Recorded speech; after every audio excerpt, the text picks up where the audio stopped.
সন্তান নেয়ার জন্য সহবাসের নিয়মগুলো কি কি? কোন অবস্থানে সহবাস করতে হবে? সহবাস করার পরে কি নির্দিষ্ট ভঙ্গিতে শুয়ে থাকতে হবে? ঘন ঘন বীর্যপাত করলে কি পুরুষের প্রজনন ক্ষমতা কমে যায়? এমন অনেকগুলো প্রশ্ন আপনাদের কাছ থেকে এসেছে। এই ভিডিওতে বিষয়গুলো সহজ করে বোঝাবো। একদম হাতে কলমে দেখিয়ে দিচ্ছি। এটা হচ্ছে একজন নারীর কোমরের অংশের মডেল। এই দুটো হচ্ছে কোমরের হাড্ডি আর এটা হচ্ছে মেরুদণ্ড। আমরা নিচে চলে যাই। এই ওপরে যে ছোট্ট ছিদ্রটা দেখতে পাচ্ছেন, এটা হচ্ছে প্রস্রাবের রাস্তা, এদিক দিয়ে প্রস্রাব বের হয়। তার নিচে এই ছিদ্রটা দেখতে পাচ্ছেন, এইটা হচ্ছে যোনিপথের ছিদ্র। এখান দিয়েই মাসিকের রক্ত বের হয়, প্রসবের সময় এই রাস্তা দিয়েই বাচ্চা বের হয় এবং সহবাসের সময় এই রাস্তাতেই বীর্যপাত হয়। আর নিচে যেটা দেখতে পাচ্ছেন, এটা হচ্ছে পায়ুপথ, এখান দিয়ে মল বের হয়। এখন আমরা চলে আসি ভেতরে কি আছে। সবচেয়ে উপরের ছিদ্রটা ছিল প্রস্রাবের রাস্তা, তাই আমাদের প্রস্রাবের রাস্তার পেছনে আছে মূত্রথলি।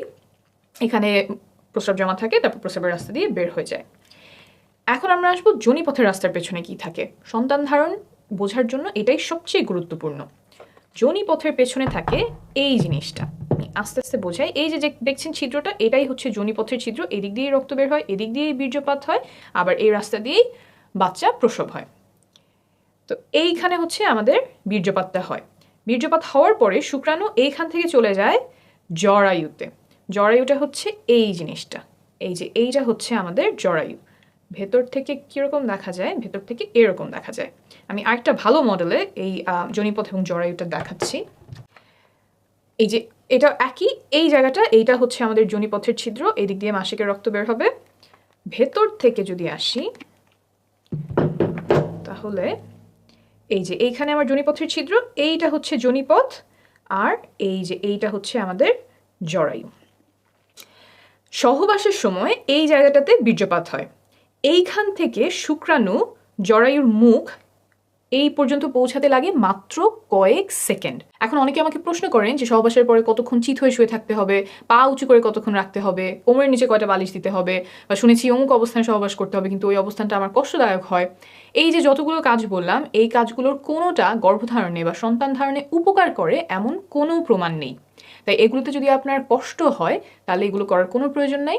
আপনার যদি ভালো লাগে তাহলে করতেই পারেন।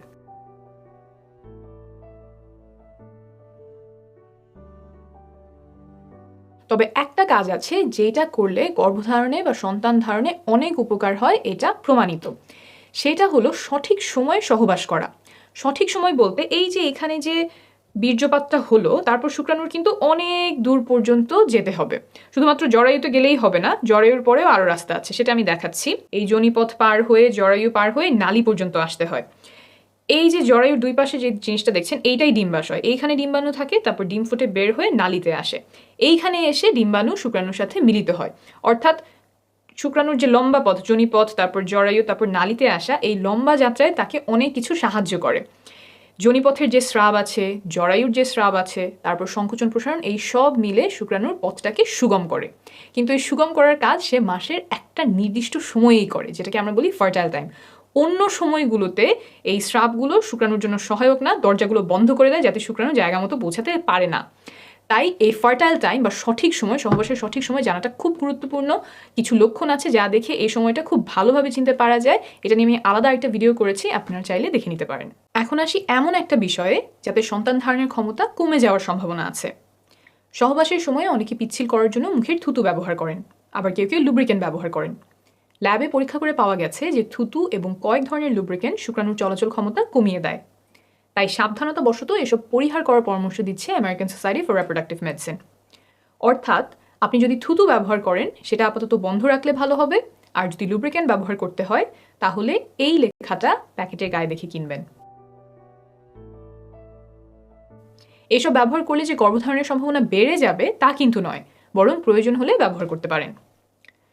এখন বলি, ঘন ঘন বীর্যপাত করলে পুরুষের প্রজনন ক্ষমতা কমে যায় কিনা, সন্তান ধারণের জন্য কত ঘন ঘন সহবাস করা প্রয়োজন।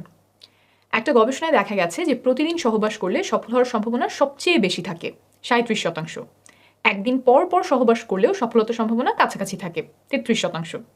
কিন্তু যদি সপ্তাহে একবার সহবাস করা হয়, তখন সম্ভাবনা নেমে আসে মাত্র 15%।